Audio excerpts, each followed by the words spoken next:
The following compilation features unsettling and spine-chilling tales sourced from Reddit's horror communities. Reader discretion is strongly advised. These narratives may contain graphic descriptions, psychological distress, and themes that could unsettle sensitive individuals. Proceed with caution, as immersion into these eerie stories may provoke fear, unease, and sleep disturbances. Enter this realm of Reddit's creepy horror stories at your own risk, as the line between reality and the macabre may blur within these chilling narratives. Story 1. Hal's Low-Cost Thrift and Consignment. The worst part about insomnia is the boredom. Nothing open except for the seedy places. Nobody awake except for the seedy people. Nothing to do except watch movies and eat sunflower seeds. Seriously, fuck insomnia. My sleep capacity generally comes and goes in waves, but the few weeks before Hal's were especially rough. There was no inciting incident, just that general feeling of restlessness and anxiety that has become a familiar friend over the years. I tried all of the standard assists: warm milk, old movies, cut down on my caffeine intake, all the usual things that people recommend but never work. Eventually, more out of boredom than anything else, I took to taking late-night walks through the city. I worked a shitty job as a projectionist at a local movie theater, and on the weekends I didn't often get off work until the last movie finished, and the city had long since wound down by the time I was free. The first week or two I stayed towards the well-lit areas populated by the intoxicated, both rich and poor, but while the people watching was always good, I quickly grew tired of the relentless noise and began wandering off the beaten path. I'm not sure how I'd never noticed Hal's before. I distinctly remembered buying smokes at the dilapidated gas station across the street on several occasions, and I'm sure my eyes would have been drawn to the large storefront windows still brightly lit and welcoming at 3 a.m. The neon sign pronouncing it Hal's Low-Cost Thrift and Consignment glowed in garishly conflicting colors, except for the first S, which was burnt out. Of course I would come to realize that there were very good reasons I had never seen it before, but that first night I wondered if maybe I was hallucinating from sleep deprivation. I entered, of course, even if I didn't feel the need to validate that the whole thing wasn't just a figment of my imagination. There was no way I was denying my curiosity. It was probably the smell that I noticed first, kind of a combination of burning sage and rancid meat, but in a weirdly good kind of way. Best thing I can compare it to is a beach bonfire at low tide. The place was packed full of merchandise, all displayed very neatly on row after row of shelving, but without any sign of clear organization. Knickknacks sat on the same shelves as old magazines and jumper cables.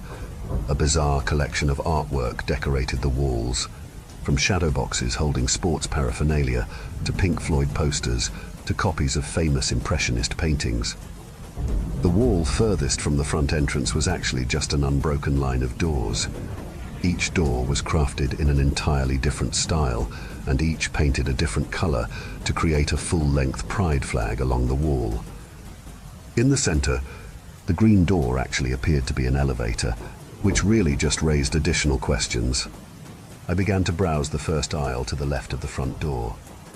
A full silver-plated dining set, a clown costume, a chainsaw without a chain, 4 cookbooks, a Super Soaker XP100 already filled with water, several fake antique-looking religious relics, such as crosses and Buddha heads, and a full-length evening cloak that made me immediately start contemplating a career as a supervillain, if for no other reason than I would look amazing in it. I browsed several more aisles with a bemused smile on my face, as the truly eclectic inventory continued to defy any clear organizational sense, until a gruff voice cleared its throat. I glanced up to see the shopkeeper behind the front counter staring at me. He was a medium-sized man, but held a clear "don't fuck with me" aura around him. His head was shaved bald, and his arms and shoulders indicated someone who had spent more than a few years working in trades. "Can I help you find something?" he asked, his voice a low grumble that ran the line between professionalism and wanting to throw your ass to the curb.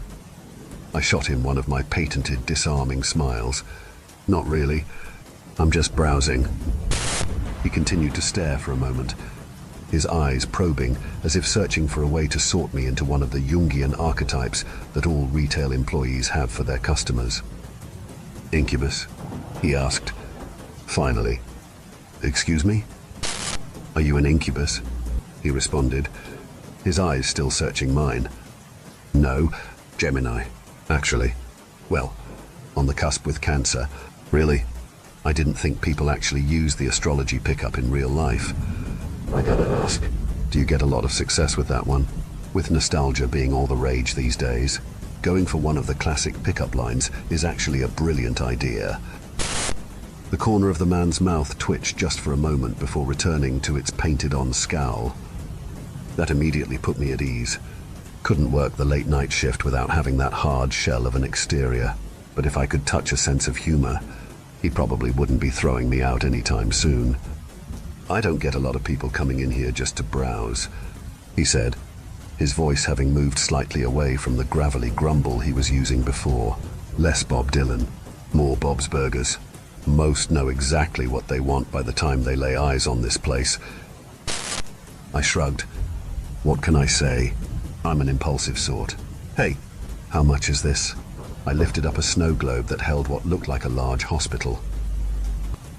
The shopkeeper raised an eyebrow. "Good eye, that's $200. I whistled, immediately placing it carefully back on the rack. Pricey for a paperweight. Collector's item. There are a lot of stories inside that little snow globe. You could probably get a couple thousand from the right buyer if you're fine dealing with that kind of person. I take it since you're selling it for $200. You're not fine with that." The corner of the shopkeeper's mouth twitched again. I could tell he was warming to me. "I'm pretty sure you're not here for that old thing anyways." "What am I here for then?" "I'm not sure yet. Keep browsing. I'm sure you'll find it." I did as I was told. An antique set of writing quills, what looked like a defunct Tesla coil, a compass and a sextant, a typewriter, a VCR, a few old board games I had never heard of, and a few other raggedy children's toys, including an actual Raggedy Ann doll. Nothing really struck my fancy until I was flipping through a rack of clothing and came across a treasure. I delightedly snatched it up and approached the front counter. Placing it in front of the shopkeeper, he raised another eyebrow at me, and I beamed a smile at him in return. "I've always wanted one of these," I chortled. The shopkeep shook his head and pressed a few buttons on the archaic register. Not Faye, then. Never met a Faye with a decent sense of humor. For the white t-shirt with "I'm with stupid" written on it. That'll be $1.53. I fished a handful of coins out of my pocket and counted out exact change. He took it and sorted the money into the correct slots. He looked back up at me and shook his head. "This has got to be the dumbest sale I've made this year. I'm not even sure why that was on the rack." "Hey, I'm not complaining," I said, pulling the new purchase over the shirt I was already wearing. "Did you just open? I walk by this area pretty often, and I'm sure I've never seen you here before." The man's smile came out fully into the open. "Yes and no. We've been in business for a long time, but I guess you could say we're new to the area." "Well, I hope you stick around for a while." "Hal," I said, nodding with feigned understanding as I extended my hand. "You've got a bunch of weird shit in here, and there aren't many other places for me to go shopping at this time of night." "Butch," the shopkeeper replied, shaking my outstretched hand. "Excuse me?" "My name's Butch, not Hal. What the hell would the owner be doing working the front counter at 3 a.m.? I threw my head back and laughed. "I stand corrected." Butch grinned. "So not an incubus, not a fae, not a vamp. What the hell are you doing in my shop?" I raised an eyebrow. "Buying vintage clothing, apparently." "No, seriously? What's your deal? Shapeshifter? Wendigo? Cannibal?" "Dude, I've worked enough retail to know all about the normal customer archetypes, but I think you've lost me on these.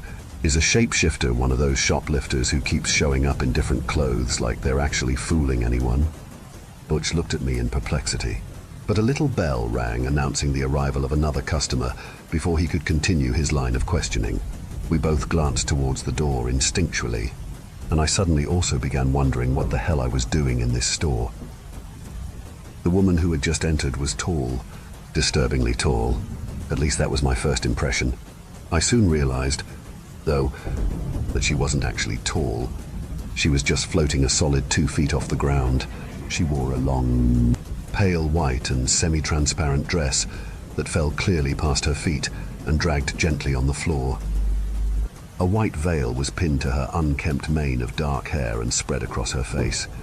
That veil did nothing to disguise the bloodshot and sorrowful eyes, the broken nose, nor the mouth that hung open to the center of her chest, leaving a large black void from her cracked and broken top teeth to well past her neck. I recoiled in horror, slipping and falling directly onto my ass before scooting myself back until my back hit a rack of shelves and a hairy, taxidermied hand fell onto my lap. I held it up in preparation to do battle should I need to. The spectre, however, paid me absolutely no mind. She merely glided down one of the aisles, raised her hand to delicately select something off a shelf, and then floated back up to Butch's counter. "Evening, Maeve." "Just the usual?" Butch asked casually. The woman's cavernous mouth seemed to open wider, and a reverberating moan began to vibrate my soul. It wasn't loud, but it suddenly reminded me of the sound I heard my mother make over my grandfather's deathbed when I was 9 years old. "All right, gorgeous. It's 4:50. The woman in white reached out a hand limply and dropped a handful of crumpled bills on the counter.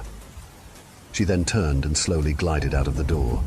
My shaking hands continued to point the furry limb at her long past the point she was out of sight. "Throat lozenges," stated Butch. I swept the leg to point at him, my heart still racing and my eyes wide. Butch seemed unconcerned. "Maeve comes in every night for a pack. Her work leaves her throat pretty sore.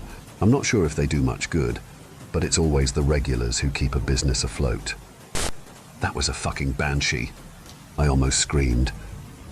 Butch's eyebrows raised as though impressed. "Wow," he said. "I'm impressed. Most humans wouldn't recognize one on sight. Hey, could you stop pointing that thing at me? They can get a little unpredictable if you're not used to them." I kept my impromptu weapon trained on him for another moment before allowing my hand, still tightly clenched, to fall into my lap. I continued to breathe shakily for another moment and tried to get my head straight. "I'm sorry," I said once I felt like I could speak without screaming. That was really not something I expected to see tonight. "What the fuck? Butch, banshees are fucking real? And they come in here every night for pharyngitis treatment? What the fuck is this place?" I realized my voice was starting to gain volume again. I stopped, swallowed, and took another raspy breath. "Sorry," I said again. I've never reacted well when I get really scared. Believe me, I wish that didn't happen to me. But the thing still clasped in my hand suddenly lurched. I curiously glanced down at it, only just then fully noticing what I had been clenching in my fist. This is a monkey's paw, isn't it?" "Yeah, you may want to put that down before you make another wish," said Butch, an amused smile on his face. "Why, what did I say? Still scared?" "Of what?" "Oh, right, ugly banshee chick. Nah, I'm good now. Why do my pants smell bad?" Butch rolled his eyes. "Go ahead and grab a new pair. No charge." "Nice. Can I use your bathroom?" He nodded towards the far wall of the shop. "Purple door. I'd avoid opening any others if I were you." "Spoil sport. Is that elevator real?" "Yep, and no.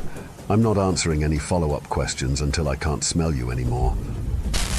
10 minutes later, I was feeling much cleaner, if slightly chilly, in my newly bought I'm with stupid t-shirt and newly gifted cum-slut booty shorts. I must have been starting to grow on Butch, because other than another twitch of his mouth and slight shake of his head, he didn't much react to my change in style. "So you're actually just straight human, aren't you?" he asked ruefully. I can't think of another species that would so flagrantly disregard their own self-respect. Never seen the video of the otter raping a decapitated fish head, have you? You know what I mean. Even the blood orgy folk will still show up in something tailored at least. Butch, you just had a floating girl in here wearing funeral clothes. Versace. Maeve's taste is old-fashioned, but always quality. I paused with my mouth open before shutting it slowly. All right then, I guess I stand corrected. Should I change so I don't offend the blood orgy folk? I finally got a full laugh from Butch. What's your name? Kid? Clear. Sorry? Clear. Middle name is Water. My parents were hippies, also big fans of revivals. Man, thought I drew the short straw when it came to names, but you've got me beat. So what? The shop bell rang again. Unlike with the previous customer, I felt not even the slightest twinge of fear as the latest monster strolled casually into the building. 6.5 feet tall and covered in reddish-brown fur, the man with the overtly canine face was sporting a cordial grin. The werewolf nodded casually at Butch and began strolling the aisles. Butch nodded back and then raised an eyebrow at me as though interested in my newfound stoicism. "Well?" he asked, as if unsure whether or not I was going to shit myself again. "I can't believe you gave me a hard time about my booty shorts and then didn't blink at that guy dropping werewolf dong." Butch grunted in satisfaction. Guess that monkey's paw was the real deal. I should bump up the price. "You didn't know?" He shook his head. "It's good policy not to fuck around with a monkey's paw." Had a feeling it was legit. Though, a lot of the other stuff we got from that particular estate ended up being pretty extraordinary. There was a pause. "Such as?" I demanded. "Come on, dude. You can't drop that line and then not show off a bit." Butch laughed again and turned around to the display wall behind the counter. He pulled down a shadow box and laid it on the counter in front of me. Inside was an almost cartoonishly large revolver, 6-chamber, but with a bulbous barrel that could have fired a skee ball. There were 3 huge rounds already loaded, but with no caliber that I recognized. "You seem like the kind of guy who would appreciate this." He opened the case and gestured for me to pick it up. I did, immediately surprised by its apparent weightlessness. I spun it around my finger, gunslinger style, and leveled it harmlessly towards the doors at the end of the hall. The werewolf glanced up at me curiously for a moment before returning to his shopping. "Love the way it handles, but I don't recognize the make." "One of a kind," Butch said. "They call it the Chekhov gun." I laughed. "Seriously? Guess I have to fire it then." "Huh?" "Probably, but I wouldn't waste the ammo if you don't have to. Those 3 rounds are all there are left." "How very hackneyed," I said, examining one of the rounds. "These things seem a bit unnecessary. Unless you're hunting kaiju. What are they?" "I've just taken to calling them MacGuffins. I've only seen it used once, during a debate over the bathroom being only for paying customers. One thing led to another, and a full army of vampires ended up laying siege to the shop. Had to have been at least 400 or 500 of them. Hal shot off a round from this and it fired an actual sun. Gave me second-degree burns on every exposed inch of skin, but it fried every last one of those fuckers." "Wait, it shoots a sun?" I asked incredulously, cautiously setting the gun back on the counter. "No, it shoots whatever it has to get the job done," Butch explained. "That makes no sense whatsoever. You do realize there's a werewolf browsing through old Megadeth CDs 10 feet behind you, right?" I turned around and locked eyes with the large, hairy fellow for a moment. His tongue lolled out of the side of his mouth in a wolfish smile, and he winked at me. "I mean, I get what you're saying, but I still think there's a big difference between ancient legends and a relatively modern literary construct." Butch opened his mouth to respond, but at that moment the door slammed open with enough force to cause the lights to flicker. I glanced over my shoulder at the darkened doorway, noticing Butch's hand move to rest lightly on the Chekhov gun on the counter. The werewolf's hackles raised as a low growl began to rumble from his direction. The man in the doorway seemed human enough. If high-stakes lawyers could be considered human, that is, he was tall, but not intimidatingly so. His suit was well-tailored, his hair immaculate. The charming smile on his face belied the cold contempt in his eyes. "Hey, Butch," he said, his voice a purring baritone. "Hey, Azzy. Long time no see," Butch replied, his face devoid of emotion. "Way too long." The man pulled a coin from his pocket and began rolling it back and forth across his fingers. "Is your boss around?" "You know I haven't seen Hal in months. Not since that incident with the Purgatory delegation. Paychecks are still rolling in though, so he's out there somewhere. If you find him, let him know I'm taking the Fender for a Christmas bonus." Az shook his head in feigned disappointment. "It really would be in your best interest to help me track him down. Butch, you know the deal he made to run this place expired at the end of last month. Now my employer has a lot of respect for the old man and everything he's done over the years. So he's more than willing to renegotiate the terms." Butch shook his head. "You're not hearing me. Az, I don't know where the guy is, and I don't have any way of getting a hold of him." "Come on, you really mean to tell me your boss can't suss out where he is?" I'm starting to get why his little rebellion failed. Still not sure how he duped all you idiots into following his lead. Though, was that like a Trump thing? Az's eyes narrowed. "That's low even for you, Butch." I laughed involuntarily. "I don't know, man, if the MAGA hat fits." Suddenly a force slammed into me, hurling me over the counter and against the wall behind the register. Shock shuddered through my body as a display hook pierced my shoulder. A flood of moisture spread down my back, and I immediately started feeling a little woozy. Also a lot pissed. I jerked my head up to glare at Az. "Motherfucker, I just bought this shirt." I felt myself reverse direction, flying off the wall and across the store. I flailed painfully as I soared, managing to tip over one of the racks before colliding with the werewolf. I couldn't help but marvel at how soft he was as we hit the floor and slid into another rack, bringing its contents down on us. I always envisioned werewolf fur as being more coarse, I thought as I weighted out the falling inventory. "Sorry, Jack," I muttered, rolling away from the werewolf and painfully climbing to my feet. "Cool if I call you Jack. Never caught your actual name." Jack growled, shaking his head like a wet dog. "I don't know why you have to make me hurt your friends before you tell me what I want to know. Butch, you know how much it pains me to hurt innocent bystanders." Butch was levitating over the cash register, his limbs shaking violently as he appeared to reflexively attempt to swallow his own tongue. I started grabbing anything within reach and throwing it at Az. I managed to score a direct hit with a tea kettle and an old computer mouse, but it was the lawn dart directly to the head that finally got his attention. Butch took in a raspy breath and fell to the ground as Az's head spun around to glare at me. His hand shot up and I felt my windpipe close. My hands instinctively went to my neck as I tried desperately to take in air. "Idiot child," rasped Azzy, his eyes appearing a dull red as the edges of my vision began to darken. "Do you have any idea who you're—" I lost the rest of his sentence as Jack launched himself into Az, and the two of them flew into another rack. I fell to my knees, sucking in air and letting the world come back into focus. It sounded like Jack got one or two good swipes in with his vicious-looking claws before he flew backwards again, crashing through one of the doors at the back of the store.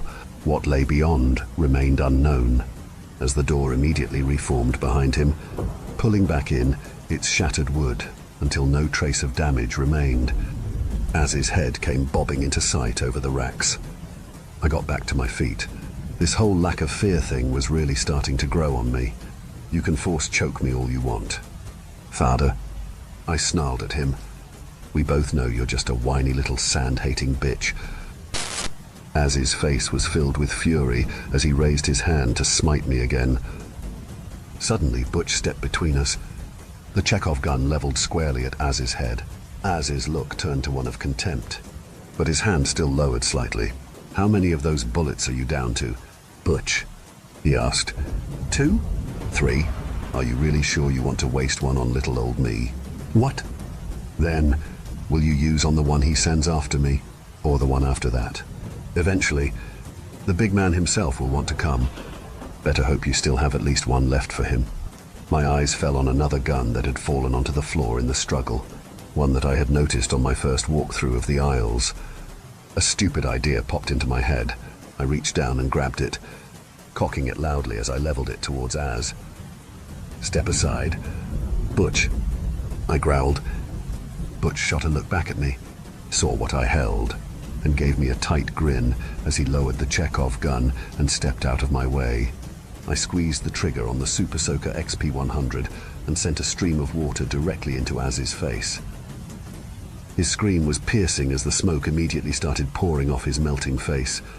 I stepped towards him, continuously pumping more water as I adjusted my stream to any piece of exposed skin his squirming left exposed. The power of Christ compels you. Bitch! I yelled as I stood over him, furiously pumping the squirt gun. Don't fuck with retail workers. Flesh fell from the demon's bones like really good barbecue ribs, bubbling into vapor from the floor. His screams became so high-pitched that I heard a few of the more delicate glass items in the shop shatter.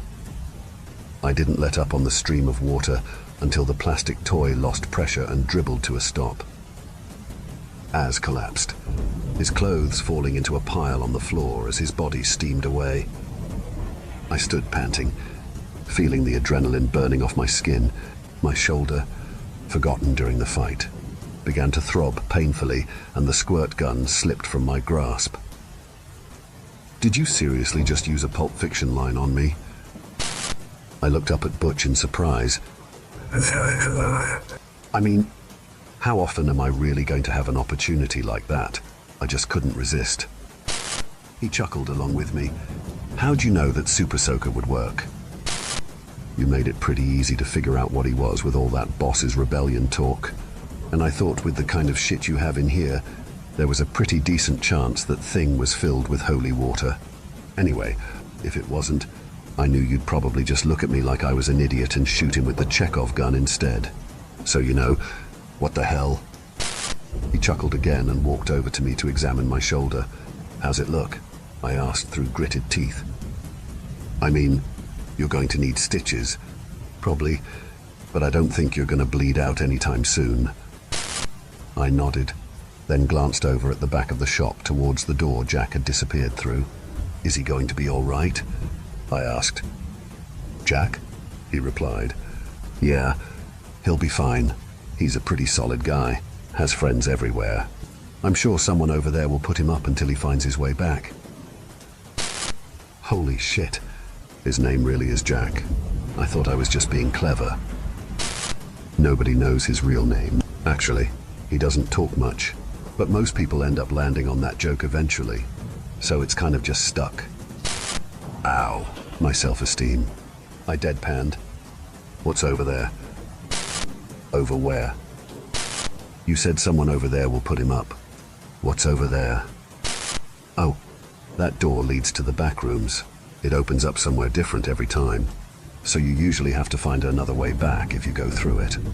I nodded, not really understanding, but increasingly distracted by the radiating pain in my shoulder. Well, let me know next time you see him. I think I owe that guy a beer. Next question. Where is the nearest hospital? He grinned. Come on, I'll patch you up. Gotten pretty good at it over the years. Working this job. Only lost a couple dozen patients. I nodded and followed as he led to another door behind the cash register. He stopped with his hand on the knob. Oh, and remember how I was trying to figure out why you ended up finding this place? I think I figured it out. Want a job? I looked at him. I thought about the banshee, and the monkey's paw, and the werewolf, and the demon. Then I thought about the long series of dead-end, boring jobs I'd had up until this point. Do you have a dental plan? My third week working at Hal's found me shoveling harpy shit.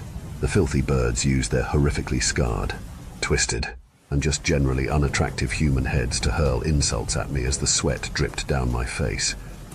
Cleaning this particular cage was always rough, as the dirty hybrids took a great deal of joy in trying to add to the mess faster than I could clean it. My poop cart was half full of a variety of dung, having already cleaned out the unicorn, chupacabra, thunderbird, and yeti cages. I'm not sure exactly what bizarre combination of chemistry and magic was happening, but somehow the scent emanating from the cart reminded me of quality chicken parmesan. "Hey, cocksucker. Liking that smell? Want a taste from the sauce?" screeched Blanche from high above me. The four disgusting creatures laughed raucously and started lobbing down additional work for me to enjoy. Rose fluttered down to stare at me. "If you're going to be doing butt stuff with us, you're going to need some lube." And she spat directly at my face. I swung up my pitchfork to block, the spittle immediately sizzling through one of the tines and dripping to the straw-covered floor.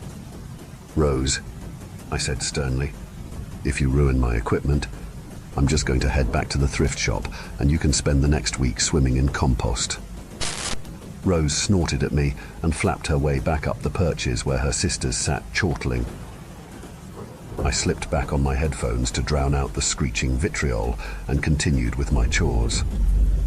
Internally, I reminded myself that I was still in my training period, which, much like many of my previous jobs, mostly consisted of doing all the work that Butch didn't want to do. Still, though, I thought as I used the remaining part of the pitchfork to lift another load of rancid harpy shit, this was better than working at Denny's. Despite the intrinsically unpleasant nature of the cleanup, I genuinely enjoyed spending time in the menagerie. 10-year-old me had been utterly obsessed with cryptids, so getting the opportunity to crawl into a large pen and cuddle with a couple dozen jackalopes was kind of a dream. Not to mention the weekly poker games with the centaurs. I had doubled my first paycheck when I realized they were incapable of understanding the concept of bluffing. Half an hour later, and I could finally walk across the harpy cage and actually feel the firmness of the floor beneath my feet. Exhaling explosively, I pulled the wheelbarrow out of the cage, locked the door behind me, and leaned tiredly against the bars. I allowed my eyes to wander around the store as I tried to will my muscles into relaxation. Much like the thrift shop, the menagerie seemed to have been organized by an utter madman. Large beasts were housed next to tiny, predators next to prey, those capable of speech across from those who mostly just roared or screeched. The only exception was the largest animals, dragons, mammoths, the bipolar cyclops, etc., who were all held by the far west wall where the ceiling was highest. A soft bell rang as a customer entered. I stabbed the pitchfork into the pile of waste, pulled off my headphones, and began walking towards the front to make myself available. Behind me, Dorothy made a comment on my backside that would have been flattering from anyone else and sent another bomb through the bars to splatter at my feet. I was fully prepared to launch into a formal retail greeting, but my words caught in my throat as I saw who had entered. Dark hair, full lips, green-grey eyes that pierced through every defense I possessed, a low-cut blouse that presented a couple very convincing reasons to break eye contact. This woman's beauty was otherworldly.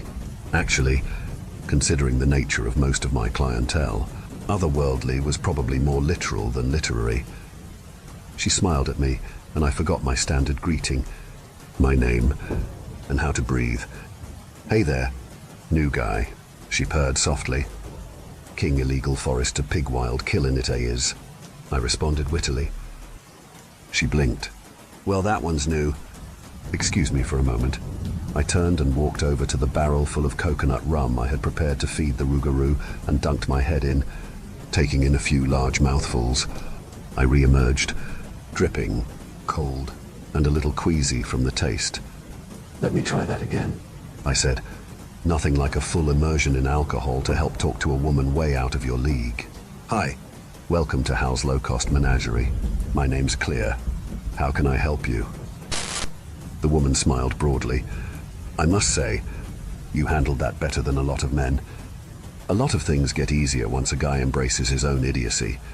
What brings you in today? Ingredients, food, or companionship?" I actually just needed to have a word with Butch. Is he around? Butch should be covering the counter in the thrift shop. If you wanted to look around for a bit, I can run and grab him for you. Maybe in a minute. It's been a long time since I've been in this part of the shop. She stepped forward and looped her arm with mine. And since this is the section I walked into, I think the shop wants us to get acquainted. Goosebumps raised instantly on the part of her arm that touched mine, which immediately brought up a twinge of nervous suspicion. Butch had insisted that I reverse my monkey paw wish, quite understandably of the opinion that fear was absolutely necessary to keep oneself from doing something idiotically reckless in an environment like Hal's. We worked on the wording of the wish for a ridiculously long time to restore my fear, allow me to function while afraid without crapping my pants, and to avoid any comically ironic twists. It seemed to work out pretty well, although I had noticed that the more scared I became, the more I would impulsively make sardonic comments. Butch didn't seem to notice that part. Since it fit my personality like a glove, I led the distractingly beautiful woman through the dank maze of cages, allowing her to direct the duration spent admiring each of the animals. She had obviously been around the mythical block a few times, since she barely seemed impressed by some of the more commonplace residents like the chimeras and the Jersey Devils. She hurried past the harpy cages as the four of them immediately began to harmonize in a repetitive chant of whore, but she did fall instantly in love with the three-headed quackers. Brushing off my warnings, I had seen a few of the more mature ones let out small belches of fire. She released my arm and climbed directly into the pen with them, laying down and allowing them to curiously climb over her while she laughed delightedly. "Oh, I love these," she exclaimed. "What are they?" "They were just discovered a couple weeks ago. We decided to call them Chalamets." "Chalamets?"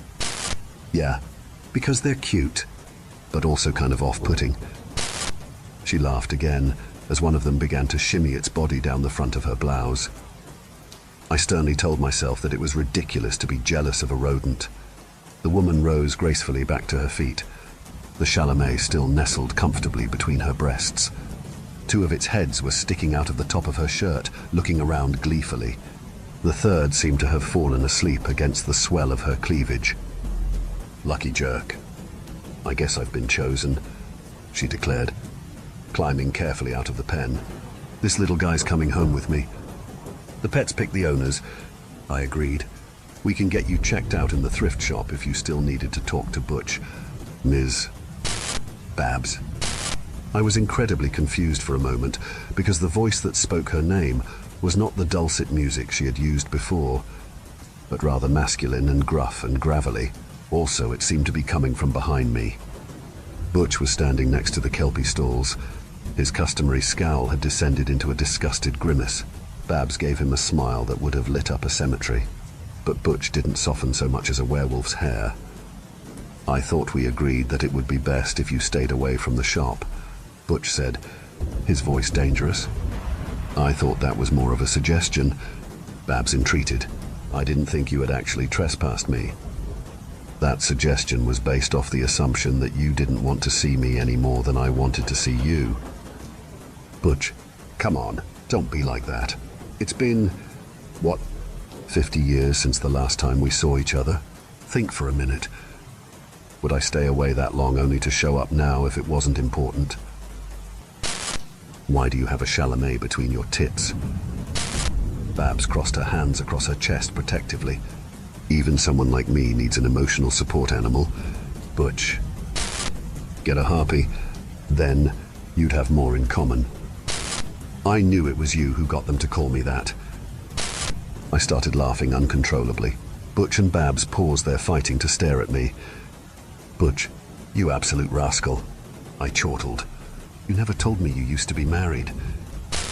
It's not often that you get to witness an actual miracle, so I made sure to relish every second that I was able to see Butch blush. Babs suddenly became very occupied scratching a basilisk behind its ear. My shit-eating grin stayed on my face as I forced a big hug on Butch. "Man, she is way too hot for you." "What? Are you actually rich or something? Is this the part where I ask for a raise? Or hang on, was it a physical thing? Wait here. I'm gonna go get a ruler." Butch pulled away angrily. "Clear. Is there any way I can convince you to just not be yourself right now?" Not a chance. DeMarco! You know I have a terminal case of not knowing when to shut up. So, I sat down on the wheelbarrow full of dung and leaned back comfortably, my stomach growling at the smell. How did you two meet? Also, Babs, does that mean you're single now? The look Butch gave me was disgusted. I returned it with an impish grin. You really have no concept of appropriate. Do you... Clear? We work in a second-hand shop. This is kind of what we do. Butch sighed and Babs tried unsuccessfully to suppress a smile. I think I like this one. Butch, she told him. Yeah, you would. Maybe you should just tell me why you're here. Butch said to her, I'm not sure if I have the energy to play around today. Well, that sounds familiar.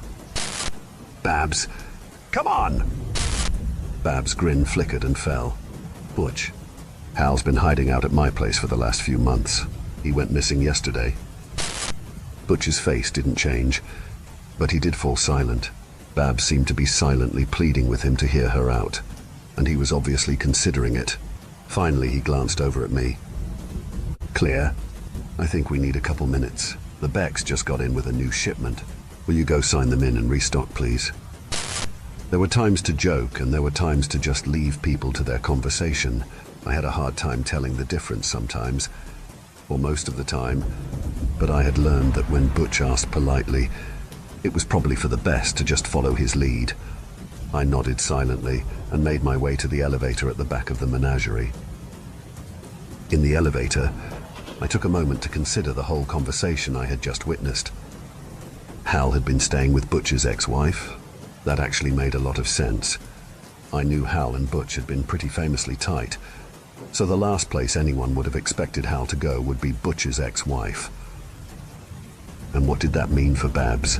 Butch was one of the most formidable people I knew, but even he had spoken of Hal with a bit of awe. If Hal went to Babs for protection, God only knows what she must be capable of. Honestly, it probably meant she was exactly my type, i.e., a really bad idea.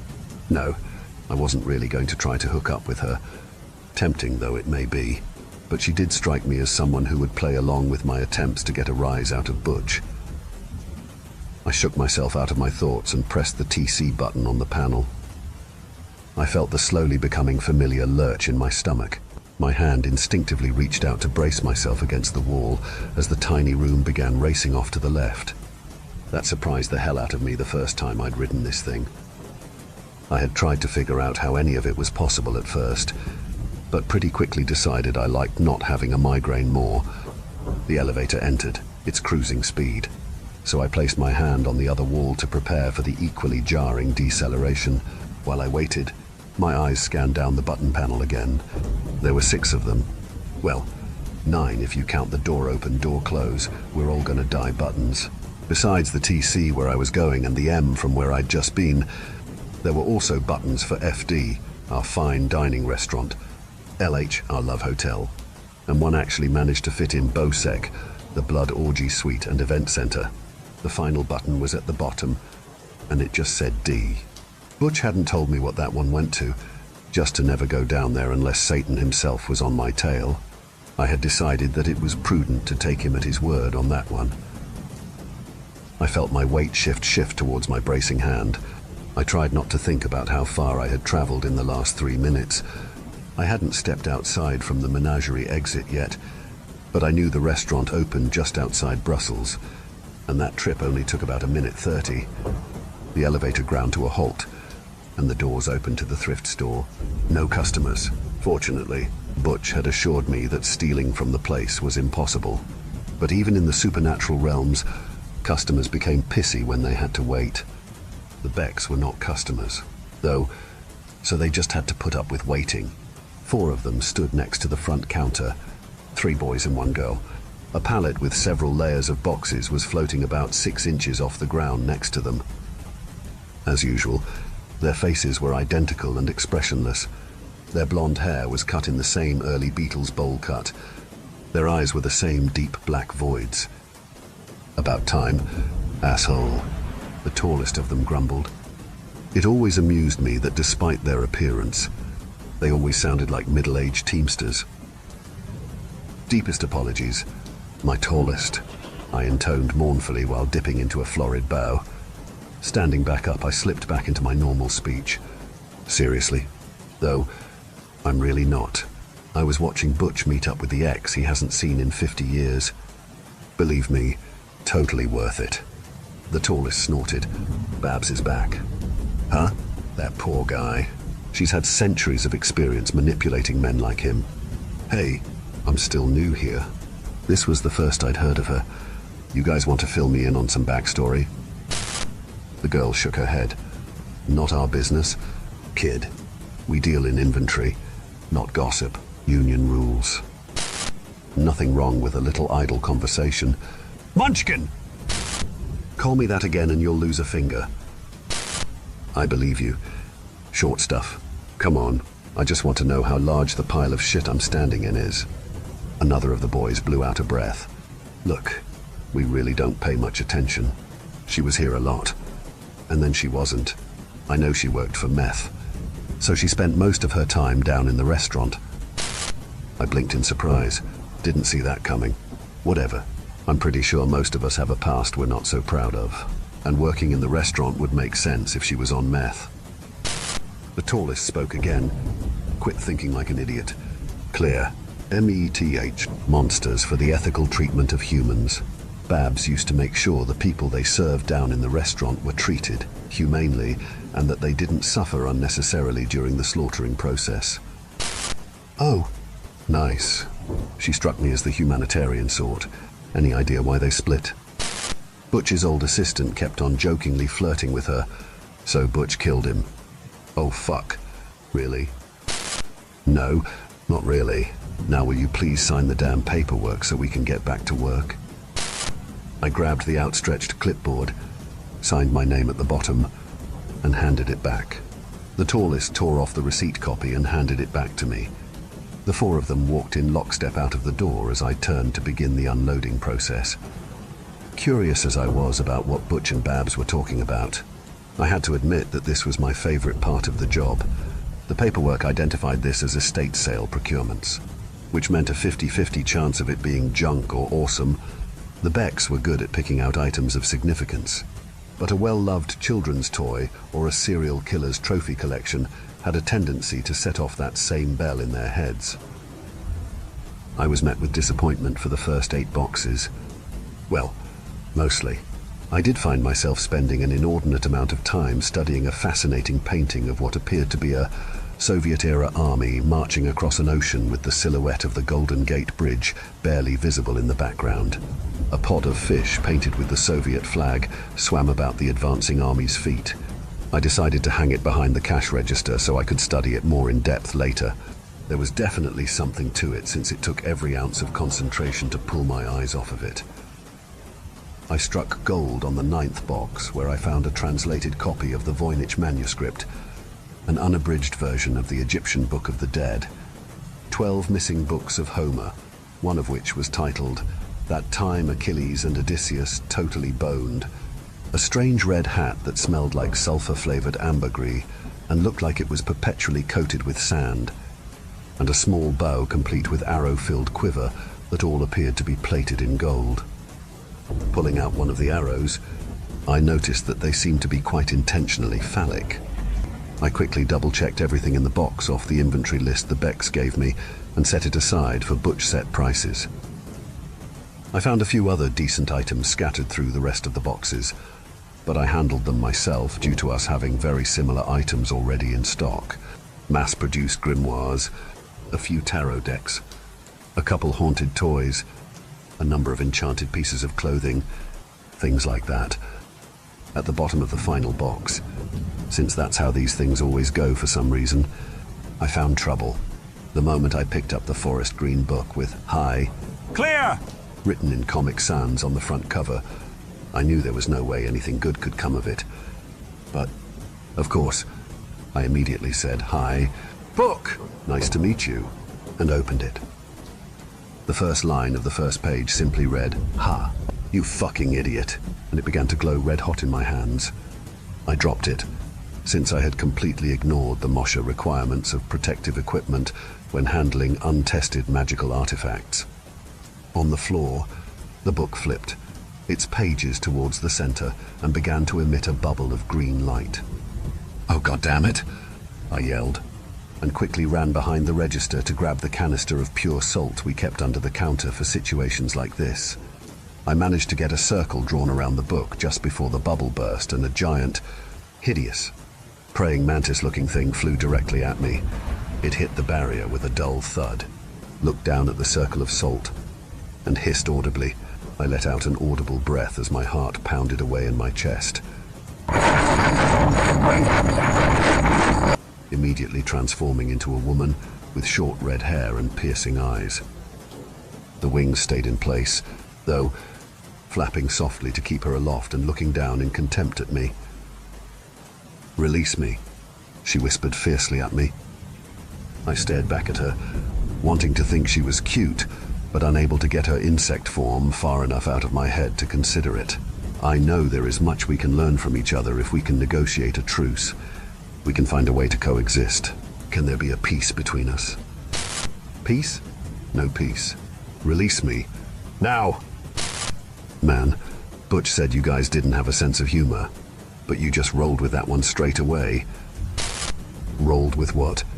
Human? I said release me this instant! Wait, you mean those scriptwriters actually came up with realistic dialogue for that scene? Huh, who would have thunk it? She threw up her hands. Why must I always be caught by humans who make no sense? I think that might say more about you than me. Sweetie. The yellow door at the far end of the shop burst open, and a tall, lanky fellow covered in red-brown fur casually strolled in. "Jack!" I yelled enthusiastically. So far as I knew, nobody had laid eyes on him since he disappeared through that door on my first day. Jack sauntered over to me and gave me a fist bump before clapping me on the shoulder with camaraderie.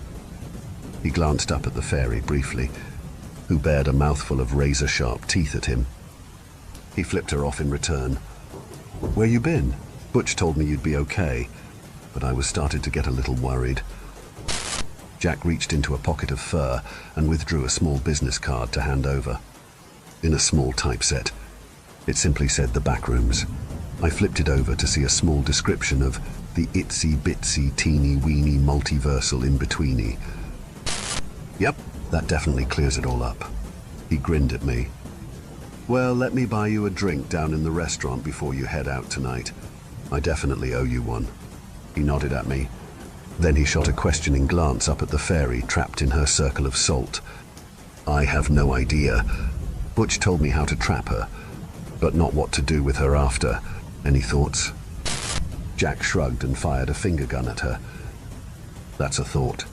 It's iron rounds for fairies, right?" Since I had absolutely no idea where Butch kept the iron bullets, it was probably for the best that he chose that moment to come through the elevator door. "What's all this then?" he asked, taking in the scene with a bewildered look. "Jack!" yelled Babs from behind Butch with delight. She ran towards him and launched herself into his surprised embrace, burying her face into his fur. The Chalamet squeezed out from between them and scrambled up to the top of Jack's head, chittering in annoyance, ever so slowly. I watched as Jack and Babs began to lose balance and tip backwards. It probably would have resulted in everyone sharing a good-natured laugh at their expense if they didn't fall directly onto the salt line. The fairy wasted no time flipping straight back into her praying mantis form and flying straight at me. I managed to duck underneath of her just before impact, but her back talons managed to swipe against my raised forearm, drawing a thin line of blood. She quickly made for the front door, but a quick shout of "Hey Siri, set Fae protection wards" from Butch blocked her exit with a cross of bright purple lines. She spun on us furiously, her face darting around the shop for another way out. Babs and Jack were pulling themselves back to their feet, but Butch was already in action, running through an aisle with his hands deftly swiping items off the shelves. "Clear." "Get the salt ready!" Butch shouted at me. Sensing that he was probably the largest threat in the room, the fairy went for Butch next. He slid to a stop at the end of the aisle and stood his ground. When she got close enough to him for Babs to let out a yell of concern, Butch reached into his pocket and threw a cloud of powder into her face. They must have been iron fillings or something, because she immediately shrieked and started trying to claw it out of her eyes. Butch moved in closer, an iron bar in his hand, ready to finish her off, but one of her flailing wings caught him in the head and sent him sprawling. She shook her insectile face, and her reddened eyes fell on me, standing in front of the cash register, holding the bag of salt. Jack and Babs came at her from either side, but a powerful flap of her wings sent them flying. I stared dumbly at her as she began to race straight at me, her face filled with rage. I looked around helplessly for anything within reach that might help me in this fight. The Chekhov gun was too far away. Nothing nearby was made with iron. Really, the only thing within reach that might work was... I grabbed the painting of the Soviet army walking on water and held it up between me and the charging Faye. The impact never came. I lowered the painting just enough for me to look over the top and saw her examining the painting while tapping her chin thoughtfully with her long, thin tarsi. "Interesting," she said. "Is this intended as a Cold War propaganda piece? If so, which side is it for? A warning for the West or an aspiration for the East?" "I'm not sure," I replied, calmly walking around the counter and pretending to contemplate the painting while surreptitiously beginning to reform the salt circle around her. I thought at first that it was just a depiction of some kind of Orwellian future, but now I'm starting to wonder if it's something way more insidious. "This might actually be an original Alexander Samokvalov," she said, fascinated. "I don't actually know. We just got it in. I haven't had a chance to get it officially appraised yet. If you're interested, though, we might be able to make a deal." I stepped back and sprinkled the last bit of salt in the bag onto the completed circle. With a quick motion, I reached over and pulled the painting away, breaking her line of sight. Dismay filled her eyes as she looked down to realize she was trapped again. "Fuck me," she groaned. "Sorry," I said. "Really not interested when you're still in that skin. If you want to switch back to the redhead, though, we could talk about it." The fairy shot me a dirty look, but shifted back to her human form anyway. "If that is the cost of my freedom, I'll do what I must do." "You... no." I was kidding. "Sorry, I have a lot of perversions, but formicophilia is not on the list." "How do you know what it is called then?" "I really don't have a good answer to that. I Google random things when I'm bored." "Then name your desire. Human, and allow me to return to my realm." Butch, Babs, and Jack had joined me around the circle at this point, and the two former lovers were exchanging a pointed look. Weirdly enough, "Kid, your fuck-up might have some unexpected benefits here. Babs and I were just coming to talk to you about it. Actually, we need to track down Hal. This shop is in some serious trouble if the Hellspawn managed to get a hold of him. He was safe over with Babs, but now that he's vanished again, we really need to do something about this." He looked over at the trapped fairy. "How about that? Can you bring Hal to us?" "You did not trap me. Shopkeeper, my deal is not with you." Butch looked at me.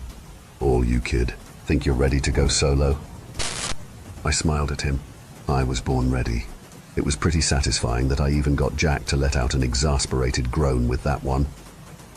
"All right, babe. What do you think? Can you bring Hal back to us?" The fairy's eyes went distant. "No. He has been shielded against interference by fairy magic. I don't know how, but I cannot touch him." "Well, shit. How about information? Can you tell us anything about him?" She nodded. 3 questions, 3 true answers, and you will give me my freedom? Fine, but no bullshit answers. Okay, no technically true, but only because homonyms exist. Answers, and nothing so cryptic that it only makes sense after we're done. You got me? Also, once you give us the answers, and I break the circle, you can't hurt any of us for trapping you. Agreed. And we shall all depart unharmed. All right. Where is Hal? What is the quickest way for us to get to him? And what will we need to do in order to successfully find him and bring him back? She closed her eyes briefly, as if scanning her hard drive. He is currently hiding in purgatory. The blue door at the back of the shop will bring you to the realm, but then you take the subway to Terrace 5 and catch the bus to the historical district. Once there, you must have with you a servant of heaven, a denizen of hell, and a man perpetually trapped in the mortal realm. Between the four of you, you will be able to track down a social media influencer who goes by the name of Razamataz, who will guide you to hell. I cannot tell whether you will succeed in convincing him to return. The uncertainty that surrounds him is too deep to see clearly. But all other paths lead to certain failure. Bear in mind, these instructions are intended for you alone. If these others decide to leave you behind, these answers may no longer be truthful. That'll have to do. Thank you. And I broke the salt circle with my foot. The fairy immediately vanished with a crack of lightning. The four of us looked at each other for a moment. That was uncharacteristically straightforward for you. Clear, Butch said. So what's the point? We have most of our group already here. Wait, really? I said, surprised. Is Jack from hell? No. And the man trapped in the mortal realm?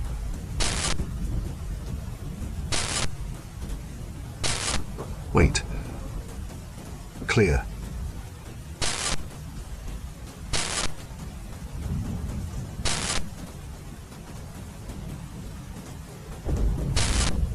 Hey.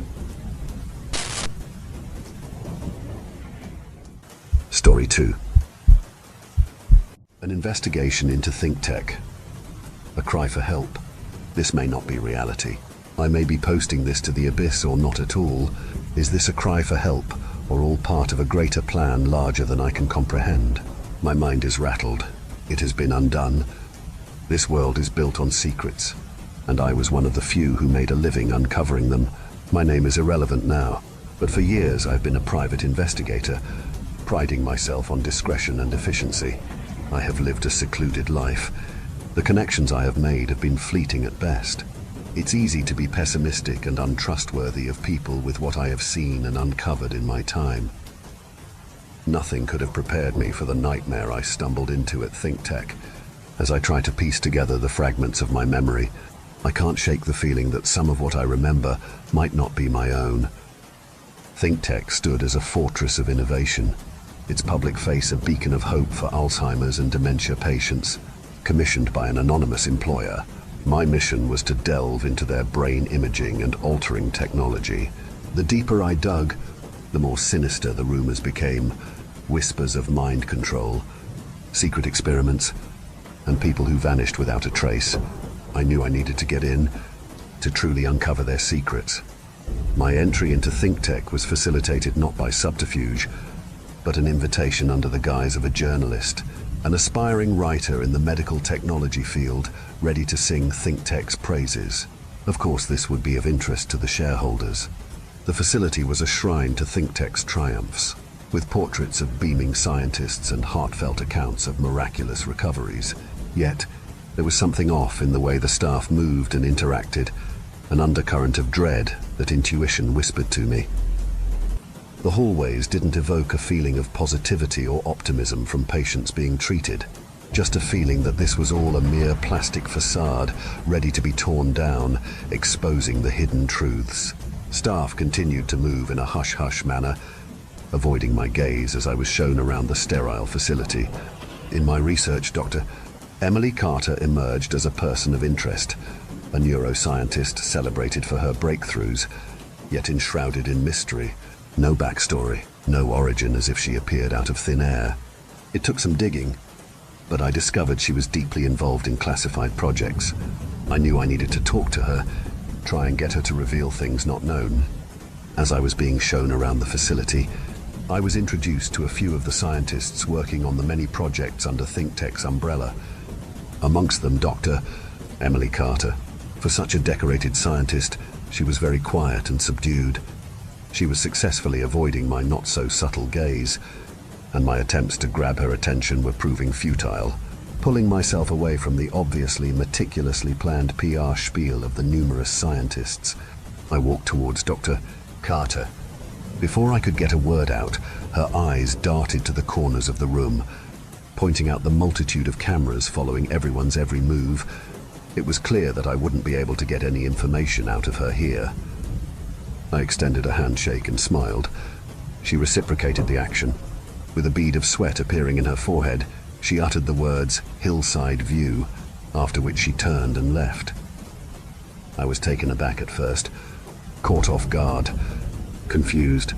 When I started to ponder on the words "Hillside View," I was reminded of a case of mine from many years ago, of an insurance scam gone wrong. A hotel was burnt down with families stuck inside. The owner of the hotel couldn't afford to keep the hotel in good condition, its floors warped and twisted, hallways in various states of disrepair. He burnt it down to get a new start, one that never came. All that is left of the Hillside View Hotel is a charred mass of wood and bricks.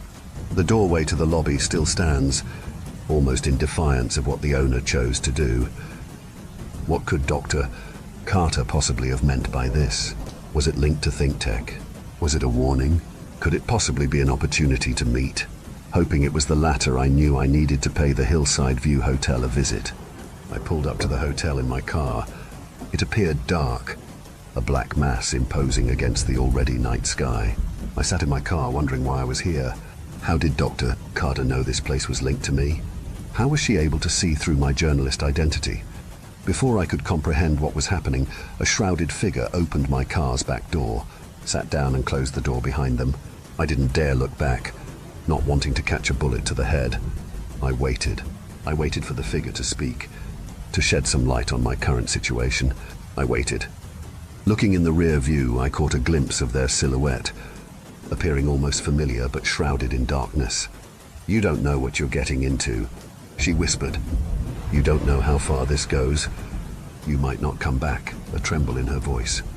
Extending out of the dark, a hand appeared, holding out a key card and an address. It appeared glinting in the moonlight, a gateway to the next chapter. I took the items and inspected them. Before I could say anything, the figure was gone, fleeing into the night. I debated on what my next move should be, pondering my safety.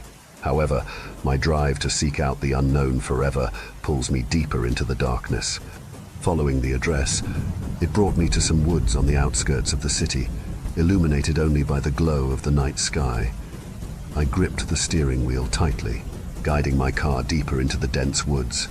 Not knowing what lied ahead, the trees loomed like sentinels, their gnarled branches intertwining above to form a claustrophobic canopy that blotted out what little light there was.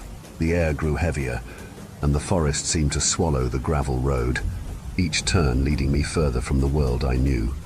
The address scribbled on a piece of paper sat on the passenger seat. A cryptic beacon given to me by a shrouded figure outside a part of my career from many years ago. I couldn't shake the feeling that I was driving into a trap, the sinister atmosphere mirroring a dark chapter from my past. Years ago, I had navigated through a different kind of darkness.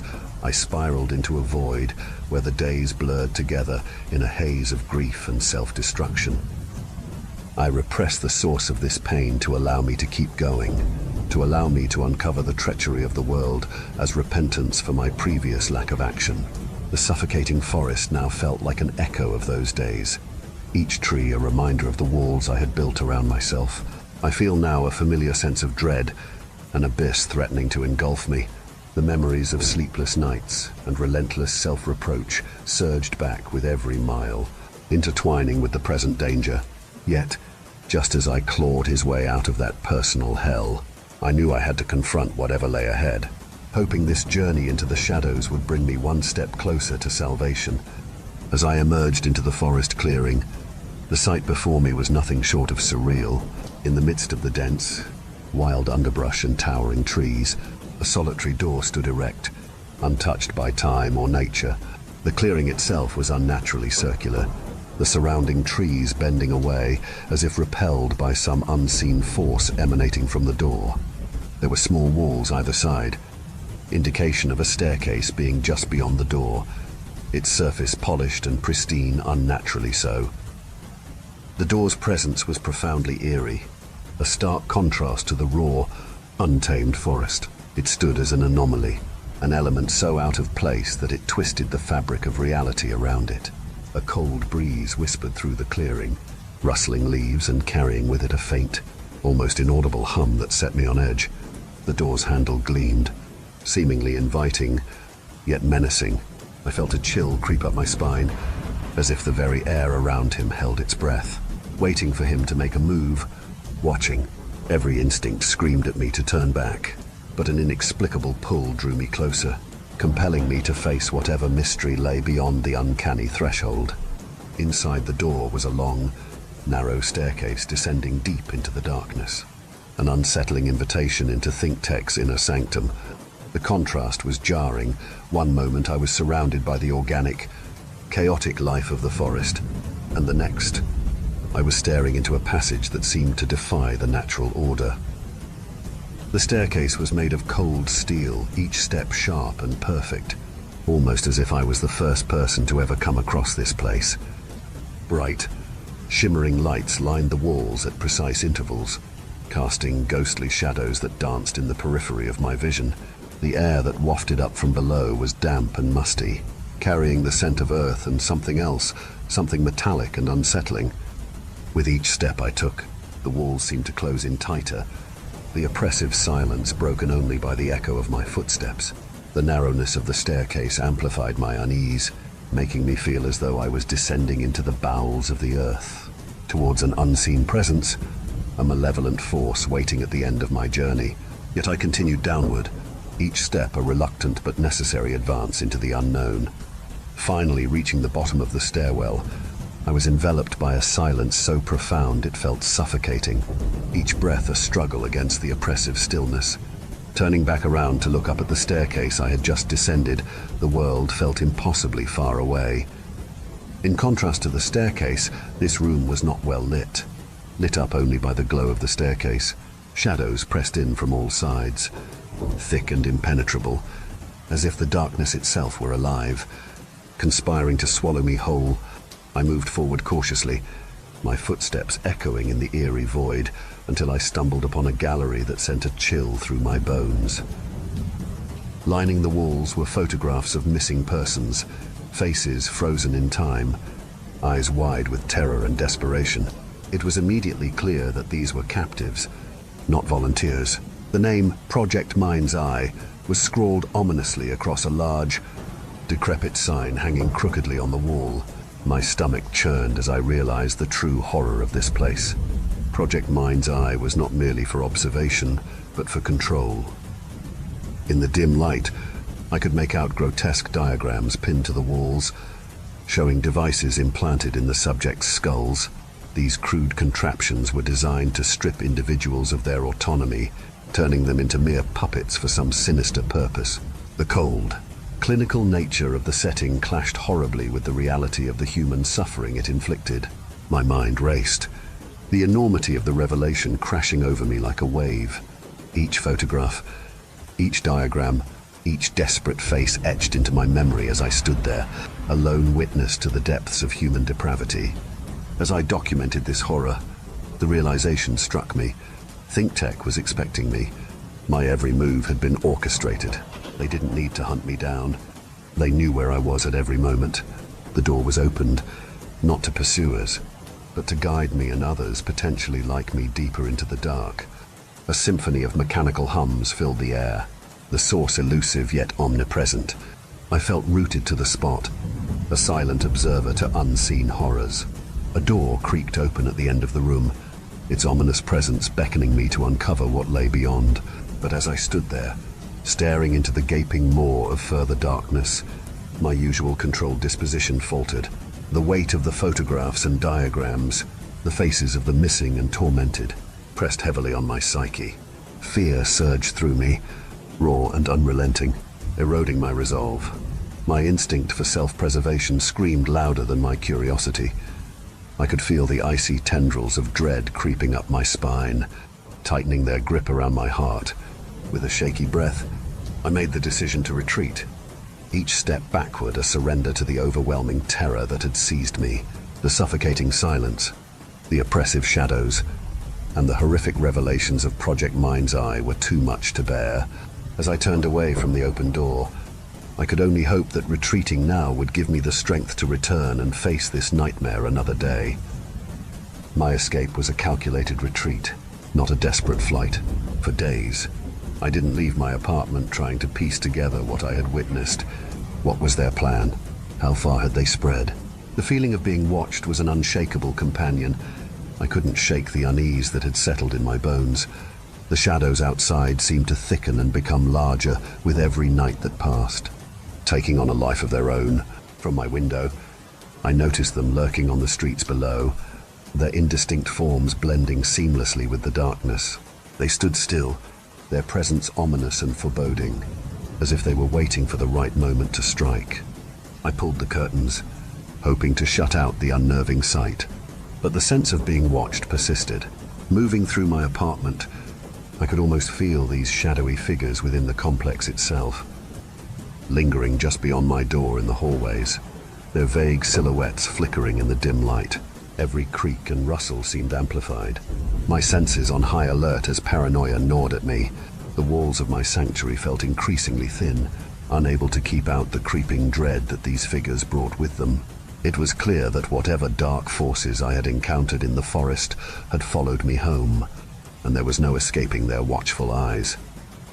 These shadowy figures affirmed ThinkTech's awareness of my investigation. The final confrontation was not violent, but a quiet breach of my sanctuary through the front door in the dead of night. In the pitch black, there was a presence. Dr. Carter stood before me with a group of men, quiet and with blank expressions. "We are only trying to help," she pleaded, her voice a siren's call, beckoning for my compliance. "This is not down to us, but to those that can't be seen." Just as I stretched out my hand to you to bring you in, they stretched out theirs to bring us in. A laptop was presented to me, the only file on it a video titled Patient I. My fingers hesitated over the keyboard before double-clicking the icon. The footage, grainy and unfocused, showed a woman strapped to a chair, electrodes attached to her head. The room was dimly lit, but had a sense of familiarity to it, evoking a feeling I had a few nights before. Had this been what lay beyond the door that I turned away from? The video played, revealing the woman's face wide with terror, her body convulsing as she struggled against the restraints. Her screams echoed through the speakers, piercing and desperate. "Where am I? Who are you?" Her pleas remained unanswered. A scientist stepped towards the center of the room. "The time is 1900 hours on the 10th of March 2004. We are here with patient I, Emily. Emily has struggled through the foster system due to her mental health.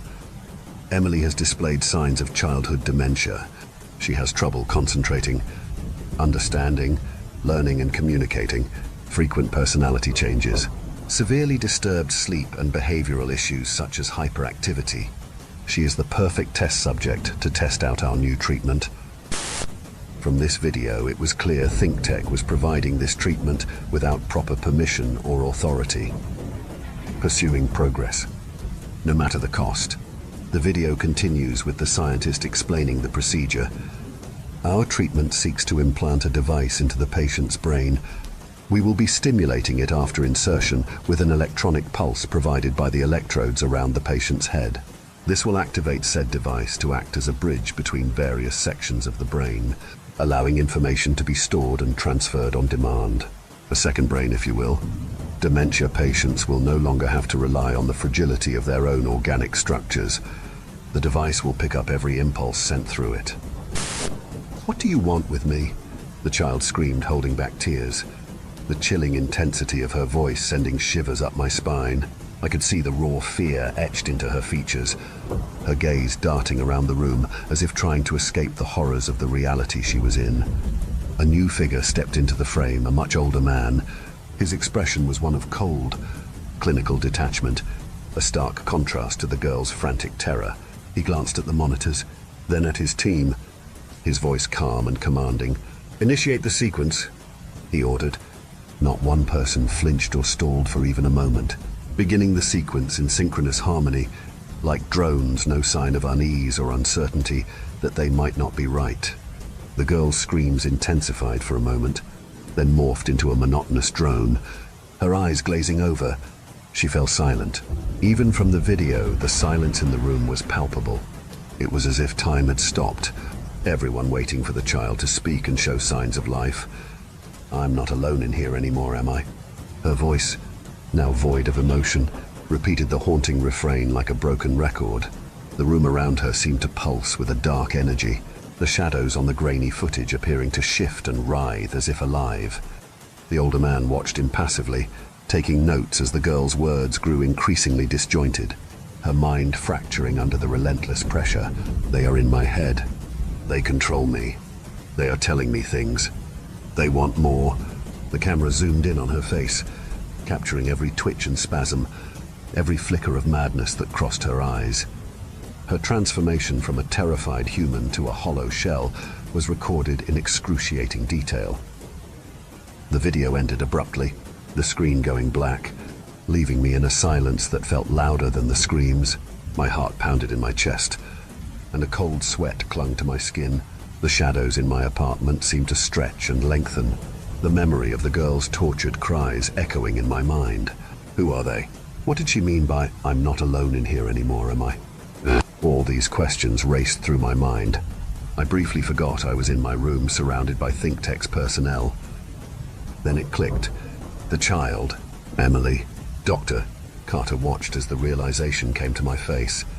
Too stunned to speak, Doctor, Carter filled the air not with her quiet and frightened voice that she had presented previously, but one similar to the cold and clinical nature of the older man in the video. I wouldn't be where I am today without them. They made me who I am. You only need to let them in. In that moment, be it clarity or madness, I grasped ThinkTech's true horror. They had not merely unlocked minds, they had opened doors to realms unfathomable, and within those depths lurked unseen powers. I was left with the question of how much of Emily is truly left. Is her body merely acting as a conduit for whatever them is, or is she still in there, with no control of the wheel, witnessing whatever horrors she has been made to watch in the last 20 years? I was told what to do, how to fix people, rid people of their pain, bring people's loved ones back from the brink. Can't you see that? I know what happened to you. Don't you want rid of those memories? The pain? Doctor, Carter beckoned to me. The horror of ThinkTech's true intentions began to hit me. The anonymous company that had hired me was ThinkTech itself. They sought out reclusive individuals like myself, those who had been through hardship, knowing no one would come looking when we vanished or changed beyond recognition. I was just a pawn in a game repeated many times before. ThinkTech slowly amassing an army of meat puppets. Do ThinkTech even know what they are doing, or have they collectively lost control, being controlled by an invisible entity or entities? The shadows in my room began to get longer and darker, enveloping all that is around me. A sudden dizziness washed over me, and I stumbled backward, feeling as though the ground had shifted beneath my feet. When I regained my bearings, I found myself sitting alone in the very same dimly lit room from the tape. I was disoriented and afraid. The same metallic smell and hum was present from before. I knew there was no point screaming out for help. I was truly alone. No one could possibly help me. I began to feel a tingling sensation in the back of my head. It was as if I could feel another presence in my mind, a sinister consciousness lurking just beyond the edges of my awareness. At first, it was just whispers, faint echoes that seemed to emanate from the depths of my own thoughts. But as I struggled to make sense of the situation, the whispers grew louder, more insistent, until they became a cacophony of voices, each one vying for control. I could feel them rifling through my memories, rewriting them, twisting them into something unrecognizable. Panic surged within me as I realized that I was no longer alone inside my own head. I tried to fight back, to assert my own will, but it was like trying to hold back a tidal wave with my bare hands. The presence in my mind was relentless, a puppeteer pulling at the strings of my consciousness with chilling precision. Every thought, every action was no longer my own. It was dictated by the unseen force that now held sway over me. I watched in horror as my body attempted to move of its own accord, like a marionette on strings, carrying out commands that I couldn't even comprehend. It was as if I were a prisoner in my own mind, forced to witness the unfolding nightmare from behind a veil of helplessness. And as the realization sank in that I was no longer in control, that I was nothing more than a vessel for this malevolent force, I knew that there was no escape. I was trapped, bound to this entity that now inhabited my mind. What was its goal? What was its purpose? Before I could work this out, I was thrust back into the darkness, encased within the walls of my head, a space that seemed to close in with malevolent intent. An infinite darkness. I was faced with the ultimate violation, not of home or privacy, but of self. In this new reality where consciousness could be commandeered, the terror lay in discerning what remained truly mine. Dr.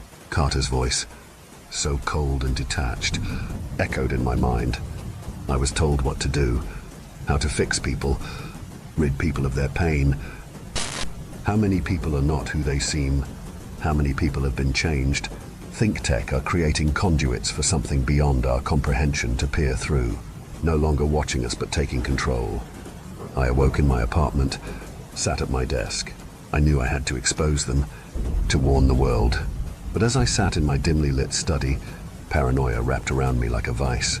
Every shadow seemed to hide a pair of watching eyes. Every sound a whisper of something unseen. My own thoughts no longer felt like my own. In the end, it wasn't the fear of what ThinkTech could do to my body that paralyzed me. It was the knowledge that they had already claimed my mind.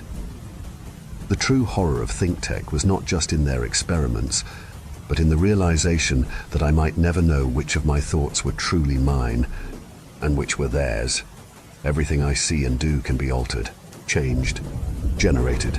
For all I know, I'm stuck inside my own mind prison, being placated by them, by being allowed to write this out, never to be seen by a soul, only existing within the bounds of my head. As I type this, I feel myself further falling into paranoia and madness. I'm unsure if these are my words or theirs. Is this a warning, or a trap laid by them? I share this, not knowing if it's a desperate attempt by what's left of myself to reach out, or if it's ThinkTech using me to spread their influence further. To whoever reads this, beware. Some doors, once opened, can never be closed. Thank you for venturing into the darkness with us. If you dare to explore further, be sure to subscribe to our channel for more spine-tingling tales of horror and the supernatural. Remember, the shadows hold endless mysteries, waiting to be unveiled. Stay tuned for more bone-chilling stories as we continue to traverse the eerie depths of the unknown together. Until next time, may your dreams be free from the haunting echoes of our tales. Or perhaps not.